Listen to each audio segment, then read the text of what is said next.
Right, hello guys, and welcome back to another entry of the Forever Build series, the place where we cover absolutely perfect builds, factoring in set bonuses, stat distributions, optimal subclass makeup, weapon choices, and everything in between, making them the best versions of what they could possibly be, and thus being this way forever because the game isn't receiving any more major sandbox updates. You could be watching this build within the first week of upload or even 3 to 4 years down the line and it will still be just as dominant as it was the moment it was put together. And today we are continuing with a Stasis Titan build that trivializes any and all content in the game, even up to the highest deltas like with the Grandmaster and Ultimate Conquests. This build simply doesn't care. It'll tear through your enemies all the same. And actually, all of the gameplay throughout today's video is from Conquests. So if you enjoyed today's content, be sure to leave a like and subscribe, but without further ado, let's get into it. Okay, so first things first, we are going to go over the main gameplay loop of the build, and I'm going to give you the 3 ingredients that make this build as powerful as it is. So, ingredient number 1, Howl of the Storm. This is a Stasis Titan aspect that allows your melee to do this. It is a special uppercut melee that you have 2 charges of, and you can slide and activate the melee, and it creates all of these crystals. And when you break all of the crystals,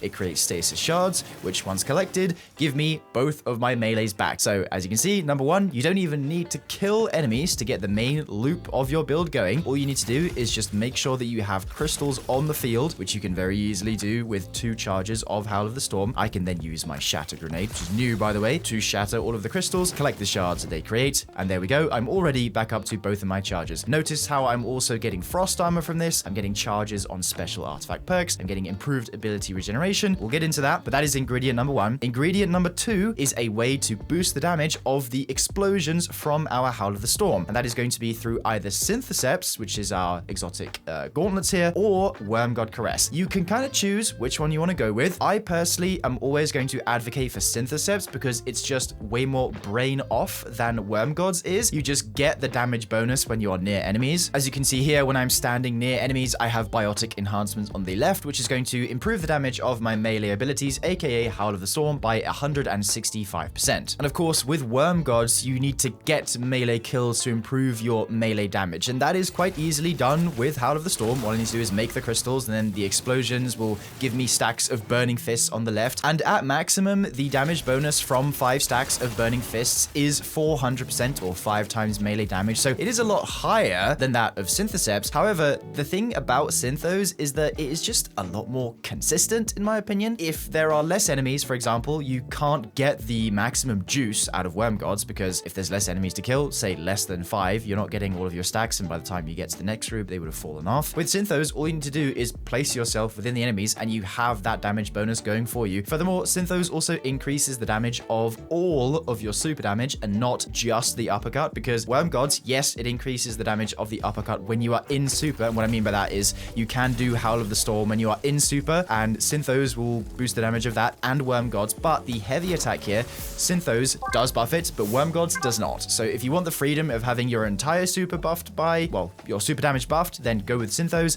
but if you prefer the higher damage, go with Wormgods. Also, in team content, Synthos is better because everybody's going to be stealing your kills, so that's where I wouldn't recommend Wormgods. However, if you are solo, it's definitely better. This is kind of up to you. But that is ingredient number 2. We need a way of increasing the damage of our crystals, and Synthos or Wormgods is going to do that for us. Finally, ingredient number 3 is going to be our armor set selection, and this is going to be the full 4-piece 7th Seraph armor from the Cosmodrome. It's very easy to farm. Simply load up either of the Cosmodrome Lost Sectors, the Exodus Garden 2A, or the Veles Labyrinth. Both of them are actually very easy to farm, especially once you know the route in Veles Labyrinth, and just spam that Lost Sector on Master difficulty non-stop, and you'll get tons and tons of pieces of this armor. It's very easy to do. And looking at the perks, the 2-piece Rasputin's Wrath states final blows with area of effect damage, solar abilities, 7th Seraph weapons, or Icolos weapons grant Warmind charges. Each stack of Warmind charge increases your weapons and grenade stats. So, taking a look in-game, I'm not going to get kills with the crystals, but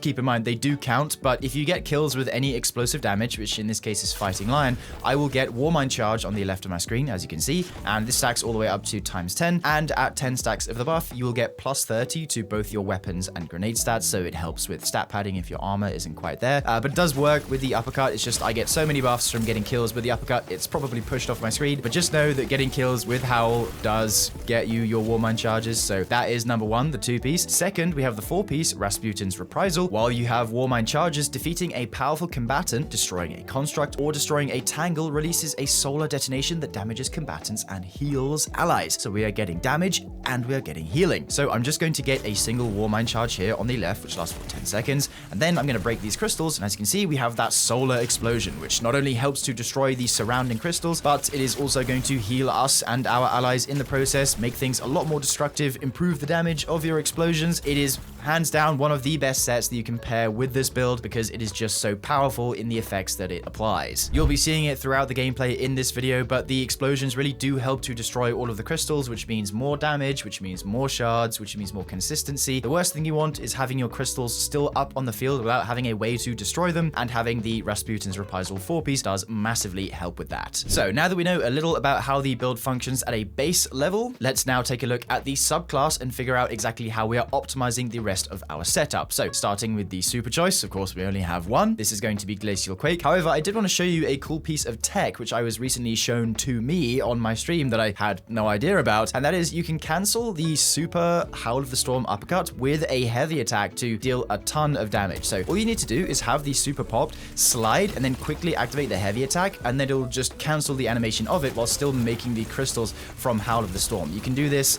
if you're quick about 4 times while in super, because Howl of the Storm does consume a lot of super energy when you are using it in super, but just something I thought I would make you aware of. This combo does a lot of damage. In fact, just to give a sort of rudimentary example here, I'll show you what it does versus Carl. So I'll try and keep the distance optimal levels. There we go. There's another one, and then one more. There we go. So yes, around 50,000 damage in 4 combos of the attack, which is a lot, and that is without a boost from Synthos. So if you want to apply basically double damage to that from Synthos, it is going to be very, very good. So that is the super tech. Next, we are moving on to our grenade, which of course we are taking the brand new Shatter Grenade, and for a very big reason, and that is that this thing is amazing for destroying crystals. It has a sort of chain reaction type effect, and I'll show you what that kind of looks like in action here. It's actually very, very cool. The grenade itself does a lot of damage as well. In fact, I'll show that first. Let's get Carl back in here, and I'll chuck the grenade at him. This is with 100 grenade stat, by the way, and the grenade itself deals around 2,000 damage, which is very solid. So if you just wanted to throw it at an ad to get rid of it, it's good for that. But now if I get rid of Carl here, and just to show you the effects of this grenade and what it can do with destroying crystals, if I place a bunch of crystals with my super here, let's do them in a sort of nice little cone shape here. Create a bunch of them. Oh, didn't mean to break it there. Another one here, another one here. And then if I chuck a Shatter Grenade right into the middle, everything breaks. It has like a big chain reaction effect, which I think is awesome. Of course, we make a ton of stasis shards from that as well, which is really cool. But that is what you want to be using your Shatter Grenade for. Think of it like these are your primers, and the grenade is the detonator. So I hit the C4 detonator here, bang, all of them break, and the shards come to you. So very cool from the Shatter Grenade. That's why we are taking that. Moving on to our aspects. The first one is Tectonic Harvest. This one is going to make so picking up stasis shards grants frost armor. So this is going to be the way that we get frost armor. It is basically going to mean that we never run out of frost armor. And speaking of frost armor, it actually got a change in the Monument of Triumph update, where, as you can see right now, stacks of frost armor fall off one by one rather than all at once like they used to. Basically, what that basically means is you have infinite uptime on this buff, and at 7 stacks of frost armor, which is the maximum, you get a 50% damage resistance to all combatants, which is pretty bloody insane for something you are able to keep up so easily, especially on Stasis Titan. There's also a new effect that is specific to Tectonic Harvest that makes it so taking damage while you have frost armor generates melee energy. Now, it should be said that we get plenty of melee energy by breaking our crystals and collecting the shards that they make. However, if I just get some frost armor here, if I make Carl aggressive towards me, get rid of my melee charge here, get him to shoot me, as you can see, we do get a little bit of chunking on our melee regen. It's there, it's noticeable.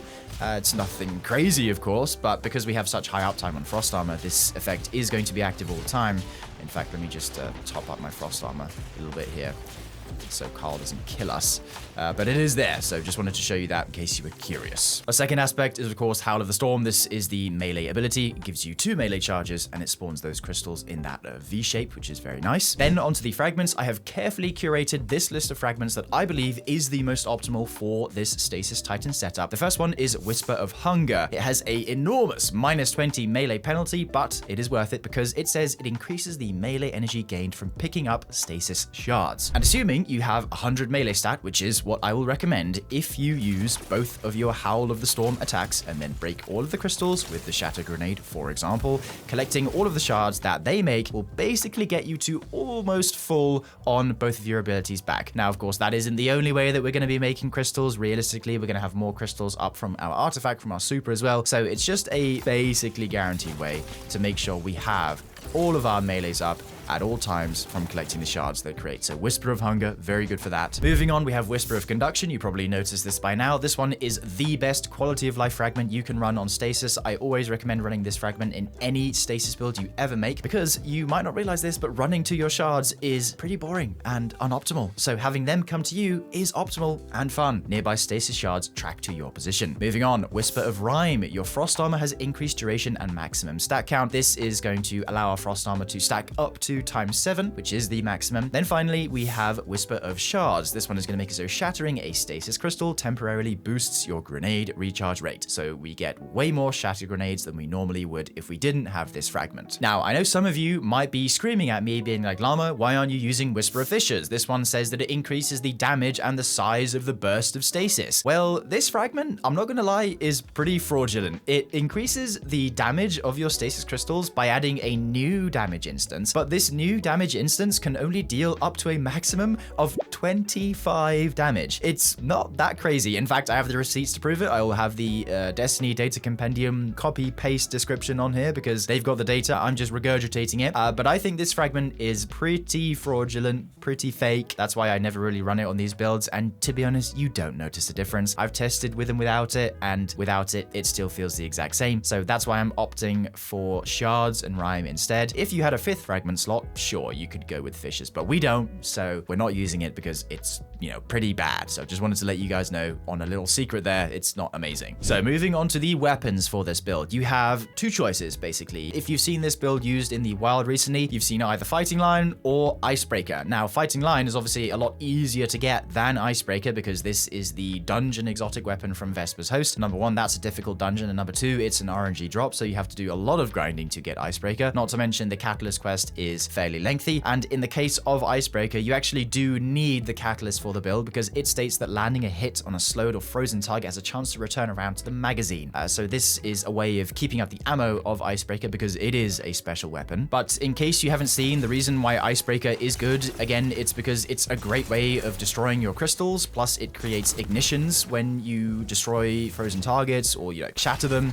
so it's very good for that. Plus you get the ammo back as well from hitting frozen targets, so it's a nice way of having a hard-hitting special ammo weapon that has infinite ammo because of the stasis synergy in the build. However, the alternative is actually using Fighting Line. Now, this is just a random drop chance exotic that most of you probably already have, given that it's from the first year of the game. And the reason it is good is because it just feels consistent. That's the best way I can describe it. It is great for breaking crystals because, as you can see here, if I make my crystals and I shoot my Fighting Lion at it, it's going to break a bunch of them, and it's also going to reload itself, and we'll talk about that in a second. It has a sort of a weird reload effect going on, so it's great for that. And also with our artifact, there are plenty of grenade launcher based artifact perks which synergize very well, especially for high level content like the conquest gameplay that you are seeing. Furthermore, with a lot of the conquests that are available right now, a lot of them have you on the no starting ammo modifier. So with Fighting Lion being a primary weapon, it has infinite starting ammo, so it circumvents that. Another cool quirk about Fighting Lion is that, of course, it has a reload effect where getting kills with non-Fighting Lion weapons make you reload the magazine the next time you deal damage with it. However, stasis crystals count for that. So I'm going to kill these stasis crystals with my mint, and then if I damage Carl, it's going to reload Fighting Lion. So you'll notice this a lot where if you are getting a lot of kills with your crystals in a big group of ads, if Fighting Lion is the thing that triggers those explosions, in fact, it doesn't have to be that, but because those stasis crystals are like entities, I'm killing the poor crystals, and then that is activating this special reload portion of Fighting Lion. So it just adds to the consistency of the weapon. It just means that you're going to be able to shoot it multiple times when applying your crystals to a big target or into a big group of ads, for example. I can just shoot like maybe twice, up to 3-4 times there. So it feels really good. It's a very good feeling weapon. I've never really used Fighting Line too much myself, but as soon as I tried it with this build, it felt really nice. But ultimately, the choice is up to you whether you want to run Fighting Line or Icebreaker. Both of them work very well for the build, but if I put some personal bias into there, I think Fighting Line is more fun personally. Okay, so now we are moving into our stat spread, and for this build, you are going to want 100 melee to start with, because that is going to make it so you get the maximum amount of melee energy from collecting stasis shards. And as you saw from the earlier examples, that means that when we are using our uppercuts, we get both of our melee charges back when we break all of the crystals that they spawn. And actually, the reason we are not taking over 100 melee, because I realize some of you might be saying, well, doesn't higher melee stat improve the damage of your Howl of the Storm crystals? And actually, it doesn't. It is either bugged or intended, we don't know, but this is how it's always been with Howl of the Storm. Over 100 melee stat does not improve the damage of it. It's weird because the damage of Syntheseps and Wormgod Caress does improve the damage of the crystals, but the melee stat doesn't, which is tied to your melee abilities. It must just be like a weird quirk of the new stat system whenever they introduced it in Edge of Fate. But unfortunately, over 100 melee stat does not improve the damage of Howl of the Storm, so we are keeping it at 100. As for the rest of our stats, I'm also taking 100 grenade because that is going to make it so our shatter grenade comes back the fastest. Then the rest of my stats are going into 200 super, and that is because I want to be dealing the most amount of damage when I am in super, because we are going to be getting it back so incredibly quickly with this build. Number one, because it's a roaming super, and number two, because of the amount of damage that we are dealing. So I just think in terms of where to put the rest of your stat points, 200 super just makes the most sense to me. And as you can see by my distribution here, I have a pretty perfect set. I've got all of them ending in 0. I have 50 class here, which is where I've put most of the sort of rest of the dump after I managed to get 200 super, 100 grenade, 100 melee. And in terms of the pieces that allowed me to get to this distribution, my helmet is Paragon with a tertiary stat in class and tuning in super. My synthos are Paragon with a tertiary stat in grenade and a tuning that I'm not using. My chest piece is Grenadier with a tertiary stat in class and a tuning in super. My boots are Paragon with a tertiary stat in grenade, and then again an unused tuning, so I have a potential 10 stats which I could put in somewhere else, like class for example. And then finally, my class item is Paragon with a tertiary stat in grenade and a tuning in melee. While on the topic of armor sets, I briefly just wanted to show you a cool interaction with a different armor set, that being the full 4-piece Yearning Echo armor, which comes from the Grasp of Avarice dungeon. Because the 4-piece on this states that while you have stacks of Untold Greed, which is a buff that you get from the 2-piece after collecting elemental pickups, while you have stacks of Untold Greed, Orbs of Power and elemental pickups provide more of their respective energy. So if you can imagine stacking that on top of Whisper of Hunger, now whenever we create our stasis crystals or create our stasis shards, sorry, we're going to get so much melee energy. As you can see here, I haven't even broken all the crystals and I have both of them back. You can basically never worry about running out. So if you are not quite a big fan of the Warmind armor for whatever reason, and you just care about getting insane amounts of melee energy, just go with the Grasp set, give it a try. The build itself will still be just as effective or nearly as effective than if you were using the Warmind armor. So this is here as an option if you wanted to try something different. Now, the artifact is where this all really comes together. We are using the Slayer Baron Apothecary Satchel as our choice, and it is all because of this mod here, Curative Orbs. The first part says, the first time you break a target shield or break the shield of a guardian using their super, you create an Orb of Power, which is nice quality of life. But the second part, collecting an elemental pickup, aka Stasis Shards, which we are making a ton of, collecting an Orb of Power or destroying a Tangle grants you a small amount of health. And that is a fat lie, because it is not a small amount of health at all. It is actually 40 HP. Yes, 40. And with the amount of shards that we are making, it is actually impossible for you to die with this artifact perk on. As you can see here, if I make my stasis shards, damage myself a little bit, I literally cannot damage myself fast enough before these shards get to me. I've just gone ahead and pulled a grenade launcher to see if I can show you better, because this does a lot more self damage to me. So I'll break this real quick here and I'll go here. As you can see, yeah, with frost armor. So if I go like maybe 1, 2, then I'll break these.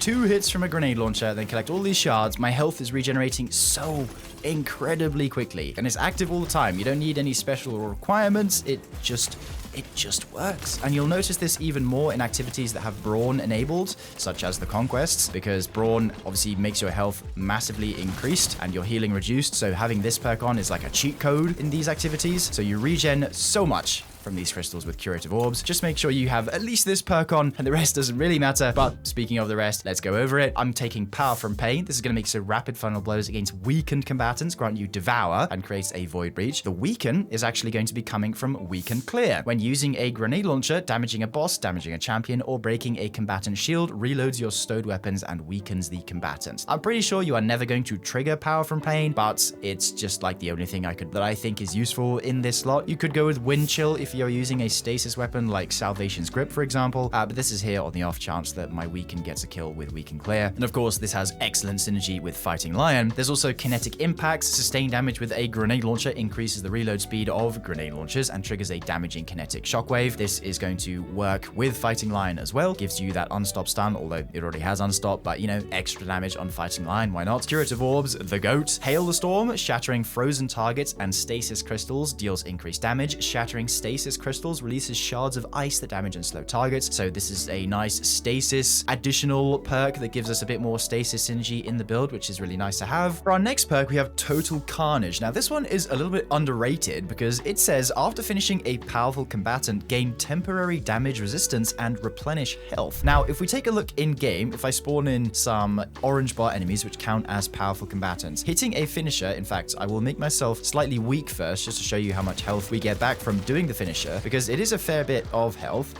So I will hit this finisher here on this orange bar. I get actually 100 HP, but more importantly, I get resist times 2 on the left of my screen for 11 seconds. Now, viewers of the channel will know that resist times 2 is a 25% damage resistance. So that is pretty good. That on top of frost armor plus everything else that we got going on for the build is pretty good. So if there's any champion related content that you are taking this build into, such as Conquest, it's going to be a very useful mod to have in those situations because you are likely going to be finishing them quite a lot. And it is just as easy as hitting a finisher on an orange bar. And you get that resist. So very underrated mod, Total Carnage. Make sure you are taking it. Then finally, the last mod we are taking is Crystalline Converter. After activating your class ability, your next stasis weapon final blow creates a stasis shard, which is nice. But secondly, gather stasis shards to gain stacks of Crystalline Converter, which cause your next powered stasis melee hit to create stasis crystals equal to the number of stacks you have. And you've probably seen that on the left of my screen up until this point. As you can see, it's already there, Crystalline Converter. All I need to do to charge that meter fully is collect a bunch of stasis shards. Okay, there we go. Crystalline Converter is full. So this is, well, think of it as just adding a couple extra crystals to your uppercut attack. So now that the meter is full, I'm going to execute one of these uppercuts, and there we go. 1, 2 extra crystals spawned from Crystalline Converter. So it gives you just a little bit more offensive ability to your abilities, which is rather nice. So finishing up now with the armor mods. For the helmet, I am taking 2 copies of Hands-On to make it so melee kills give me more super energy, and I've also gone with a Radiant Light here. For the gloves, or Syntheseps in this case, I have a grenade kickstart so that every time I throw my shatter grenade, I get a small portion of it back, consuming all of the armor charge that I currently have. And actually, we'll come back to that in a second. I also have a Void Loader and a Impact Induction. Then for the chest piece, I actually have a Charged Up to allow me to get to 4 armor charges, then a couple resist mods. For the boots, I have Elemental Charge, which is maybe the best possible mod you could use for this build, a Strand Scavenger, and an innovation. Then on the class item, I have 2 powerful attractions and a special finisher. Now, I just wanted to highlight the power of Elemental Charge because, first of all, grenade kickstart. Throwing my grenade with 4 armor charges gives me about 33% of the grenade back, or around 25%, which is very nice. But how do I get those charges back so easily? Just collect the shards that I make from my crystals. It's so easy. You don't even need to collect orbs. As you can see, I'm almost at full armor charge from a double volley of my Howl of the Storm, and there we go. Now I can throw my grenade again, consume the charges to get my grenade back faster, and I can just rinse repeat the loop. Having elemental charge on your boots is the best decision you can make for this build because it makes gathering armor charge so incredibly easy, and you can pair it with a grenade kickstart, of course, to get your grenade back faster, so on and so on. Just a great mod to have. Now, as far as the optimal gameplay loop for this build is concerned, you basically just want to use your uppercut and win. Place yourself right in the middle of the enemies, and by the time that all of your crystals explode, you'll come out with max health, max frost armor, max resist, max damage, max everything. This build is so much fun to use, and it is never getting nerfed. That is the best part about all of these builds that I'm making currently, is that they are so powerful and they are just never getting tweaked with. At least I hope so anyway, because this build is just far too much fun. And it is incredibly effective for, like I said, even the hardest content in the game. All of the gameplay that you have seen from today's video is from Conquest, and the Lightblade one is on ultimate difficulty as well, which is a -50 delta, and from what you've seen, it has no problem tearing through it. You will have a ton of fun with this build, and I encourage you to go out and get everything you need for it. As far as the fashion for the build is concerned, here you go. I am using the full Valkyrian armor, which came out during Season of the Worthy, which is Rasputin themed. I thought it was very appropriate for this build because we are using the Rasputin armor. And of course, the dim link for this build is going to be down in the description box below for you to copy hassle-free. And with that, we have come to the end of the video. So I hope you enjoyed the build, guys, and I will see you in the next one. Bye for now, dear viewer.